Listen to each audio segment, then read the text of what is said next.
Life की शुरुआत कहाँ से होती है? लाइफ की शुरुआत होती है आपके जन्म से, और और आपके मृत्यु पे एंड हो जाता है ना? सो जब हम लाइफ की शुरुआत जब हम लोग करते हैं, तो वहां से हमारे साथ में प्रॉब्लम्स भी स्टार्ट होती हैं, कंफ्यूजन भी स्टार्ट हो जाता है, बहुत सारी जिज्ञासा भी स्टार्ट हो जाती है। जैसे जैसे हम आगे बढ़ते हैं तो हमारे सामने बहुत सारे चैलेंजेस होते हैं, कंपटीशन होता है। तो हमें क्या करना है कि हमें इन्हीं चैलेंजेस को, इन्हीं कंपटीशन को खत्म करना है। आज हम एज ए ट्रेनर ये ट्रेनिंग हम लोग अटेंड कर रहे हैं। हम लोग आने वाले टाइम में अच्छे से ट्रेनिंग लेके एक बहुत अच्छे काउंसलर हम लोग बन सकते हैं, है ना? अच्छे से लोगों को कंसल्ट कर सकते हैं। तो इसके लिए बहुत जरूरी है कि आप सबसे पहले खुद सारी चीजों को बहुत अच्छे से समझो। अगर आप गूगल करेंगे तो बहुत सारे लोग डीएमआईटी करते हैं, है ना? जब मैंने इस जर्नी की शुरुआत की थी तो मेरे साथ भी 8 लोगों ने शुरुआत की थी, लेकिन उन 8 लोगों में से सिर्फ मैं ही अकेला आगे बढ़ा, और सारे लोग 6 महीने में, 3 महीने में बिखर गए। इसलिए क्योंकि उनको सपोर्ट नहीं मिल पाया, या फिर उनको प्रॉपर किसी भी चीज का सॉल्यूशन नहीं मिल पाया। क्योंकि आप जिस इंडस्ट्री में काम करते हैं, कोई भी इंडस्ट्री हो, आपको हमेशा अप टू डेट होना पड़ता है। आपको चीजें से नई नई जो चीजें आ रही है उनको आपको अपनाना है ना? उनमें इन्वॉल्व होना है आपको। हमेशा नई नई चीज आपको जानने के लिए, अगर आपको अपने जगह छोड़ के अगर बाहर भी जाना पड़े तो आपको वहां भी जाना पड़ेगा, सीखना पड़ेगा। रात को अगर आपको अपनी नींद भी खराब करनी पड़े तो करना पड़ेगा आपको। हर वो कोशिश करनी पड़ेगी, हर वो मेहनत करनी पड़ेगी जो कि एक आम व्यक्ति नहीं करता। तब जाके हम आम लोगों में से खास होंगे, तब जाके हम बाकी लोगों से अलग होंगे, तब जाके हम बाकी लोगों से आगे निकलेंगे, बाकी लोगों से ज्यादा लाइफ में सफल होंगे, या फिर बाकी लोगों से अच्छे काउंसलर हम लोग बनेंगे। ठीक है? देखिए, बहुत सारे लोगों के लिए डीएमआईटी जो है ना, बिल्कुल एकदम नया शब्द है। क्या होता है डीएमआईटी? किसी को नहीं पता। आज हम इसकी डीप में जाएंगे। अगर आपने ठीक से अगर डीएमआईटी को समझ लिया, तो मैं आपको बोल रहा हूँ कि आप इतने सारे लोगों के जीवन में परिवर्तन लेके आ सकते हो जिसकी आपने कभी कल्पना नहीं की होगी, है ना? क्योंकि देखिए, जब से बच्चा जन्म लेता है और जैसे जैसे हम लोग बड़े होना स्टार्ट होते हैं, हम लोगों को सलाह देने लगते हैं, एडवाइस देने लगते हैं कि आपको ये करना चाहिए, आपको ये नहीं करना चाहिए, आपके मार्क्स अगर कम आए हैं तो आपको ये वाला सब्जेक्ट चूज करना चाहिए, है ना? और अगर कोई हमको सलाह ना दे तब भी हमको ऐसा लगता है कि किसी ना किसी से हम लोग पूछ ले, कोई ना कोई हमें एक सही रास्ता बता दे, है ना? हम हमेशा जो है इसी कोशिश में हम लोग रहते हैं। लेकिन क्या होता है कि अगर कोई हमें कंसल्ट करता है, कोई हमारी काउंसलिंग करता है, चाहे वो टीचर हो, चाहे वो पेरेंट्स हो, कोई भी हो, वो जो काउंसलिंग होती है वो एक अंदाजे वाली काउंसलिंग होती है। हम कभी ना कभी तो किसी की काउंसलिंग करते हैं, या फिर हमें काउंसलिंग की जरूरत पड़ती है, चाहे वो पेरेंट्स हो, टीचर हो, कोई भी हो, है ना? जैसे कि जब बच्चा कोई नया सब्जेक्ट लेने वाला होता है ना, उसने 9th और 10th उसने पास किया, उसके बाद 11th या 12th में उसको कोई सब्जेक्ट चूज करना है। तो सब्जेक्ट चूज करना है तो हम लोग कई सारे लोगों से सलाह लेते हैं। सलाह जब हम लेते हैं तो लोग जो हमें कंसल्ट करते हैं, लोग जो हमें बताते हैं, वो एक अपने अनुभव के बेस पे या एक अंदाजे से बताते हैं कि अच्छा, आपके 9th में कितने मार्क्स आए, 10th में कितने मार्क्स आए, कौन सा सब्जेक्ट आपको अच्छा लगता है, और आप ये वाला सब्जेक्ट ले लीजिए, ठीक है? या फिर आपके दोस्त क्या कर रहे हैं, है ना? अच्छा, आपके दोस्त मेजोरिटी कहाँ पे ज्यादा है, तो हमने वो सब्जेक्ट हमने ले लिया। तो क्या होता है कि उसमें कई बार ये होता है कि जब हम दोस्तों को देखे कोई चीज करते हैं, या फिर फैमिली के कहने पे हम जब कोई सब्जेक्ट चूज करते हैं, कैरियर का चुनाव करते हैं, कॉलेज का चुनाव करते हैं, तो वो कई बार सही भी होता है, कई बार सही नहीं होता। कंफ्यूजन में हम हमेशा रहते हैं। तो जिस कारण से क्या होता है कि आपका ग्रेजुएशन जो बच्चा कर सकता था, जो पैकेज वो मतलब उसको मिलना चाहिए, या फिर जो उसके अंदर काबिलियत है उसका, वो अच्छे से यूज नहीं कर पाता। पैकेज उसको जो है अच्छे से नहीं मिल पाता है, अपनी पूरी क्षमताओं का वो यूज नहीं कर पाता है, बहुत सारी प्रॉब्लम्स आती हैं। सो डीएमआईटी अब क्या हुआ कि एक कहानी से, चलो मैं शुरुआत करता हूँ। रिपोर्ट आई तो उसमें ये समझ निकल के आया कि हेनरी फोर्ड जो है ना, उनका आईक्यू लेवल बहुत अच्छा नहीं है, ठीक है?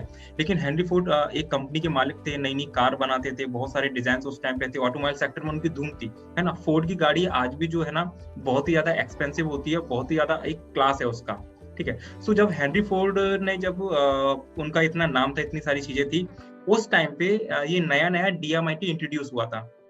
बहुत सारे लोग ना इस पर प्रैक्टिस कर रहे थे कि क्या होता है डीएमआईटी। तो कुछ लोगों ने हेनरी फोर्ड का डीएमआईटी किया, उनके फिंगरप्रिंट्स लिए, और एक रिपोर्ट आई, और रिपोर्ट में ये निकल के आया कि हेनरी फोर्ड जो है ना, उनका आईक्यू लेवल बहुत कम है।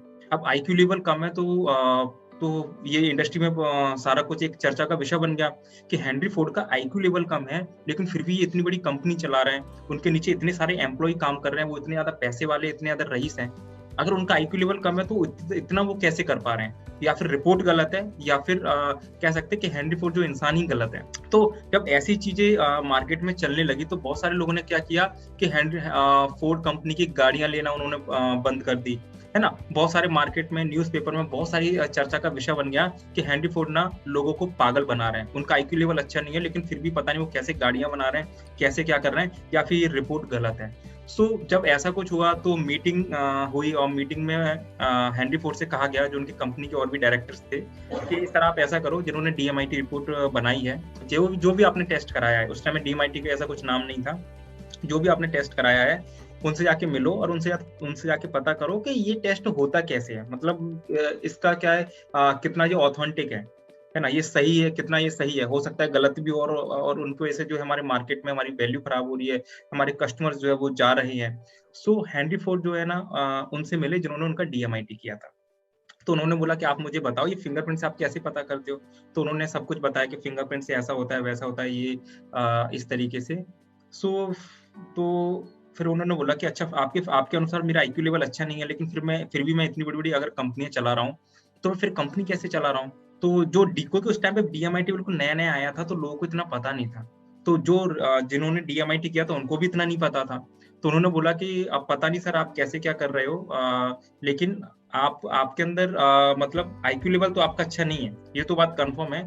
आपके अंदर और भी कुछ ऐसा है जिसके कारण जो है ना आप इतनी सारी चीजें मैनेज कर पा रहे हो, आप इतनी बड़ी कंपनी चला पा रहे हो, आपके पास और भी कुछ है ऐसा। सो फिर उसके बाद में रिसर्च होना स्टार्ट हुई कि अगर आईक्यू लेवल अच्छा नहीं है, अब चूंकि हम लोग समझते हैं कि आईक्यू लेवल अच्छा है तो हम बहुत कुछ कर सकते हैं, हम ना जीवन में सफल हो सकते हैं, लेकिन अगर आईक्यू लेवल अच्छा नहीं है तो ऐसी क्या चीज है जिसके कारण जो है वो हेनरी फोर्ड इतना ज्यादा जो है सफल हो गए। तो फिर ये बात धीरे-धीरे पहुँची, शिक्षा अगर मैं बात करूँ उससे कंपैरिज़न में, जो बाहर की जो यूनिवर्सिटीज़ है वो बहुत ज़्यादा रिसर्च करती हैं। वो जब रिसर्च करते हैं, वो जब कोई थ्योरी बनाते हैं, उनको हम जैसे जो इंडियन है वो पढ़ते हैं और उसको अप्लाई करते हैं। पहले वो रिसर्च करते हैं। सो हार्वर्ड यूनिवर्सिटी के अंदर एक प्रोफेसर थे, मिस्टर हॉवर्ड गार्डनर। उन्होंने रिसर्च करना स्टार्ट की। आज भी वो हैं, जिंदा हैं। उन्होंने रिसर्च करना स्टार्ट की कि मतलब बॉडी कितनी हमारी इंटेलिजेंसी होती है। अगर कोई बॉडी का अगर कोई पार्ट वीक है, कोई हमारी किसी भी चीज में अगर हम लोग वीक है तो उसे स्ट्रेंथ में कैसे हम लोग बदल सकते हैं, स्ट्रेंथ क्या होती है। मतलब ऐसे उन्होंने मल्टीपल इंटेलिजेंसी की खोज करना स्टार्ट की। तो खोज करते उनको समझ में आया कि हमारा ये शरीर है, हमारा जो ब्रेन है, इसके अंदर 8 मल्टीपल इंटेलिजेंस होती है, 8 मल्टीपल इंटेलिजेंसी। अगर मान के चलो आपका मैथ्स अच्छा नहीं है, आप एक अच्छा इंजीनियर नहीं बन सकते, तो इसका मतलब ये नहीं कि आप बेवकूफ हो। हो सकता है कि आप एक अच्छा डॉक्टर बन जाओ, आप अच्छा एक बिजनेसमैन बन जाओ, है ना? बहुत सारी पॉसिबिलिटीज हैं।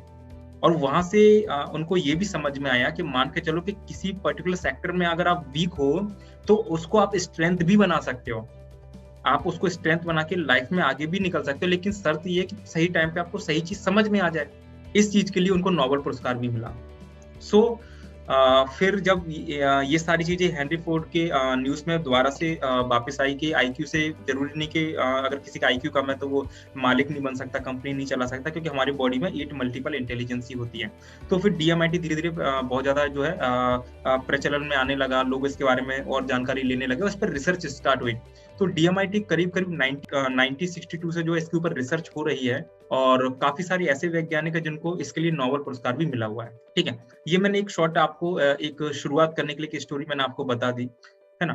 अब मैं आपके सामने स्क्रीन शेयर करूंगा और डिटेल में धीरे धीरे धीरे हम समझना हम लोग स्टार्ट करेंगे DMIT को,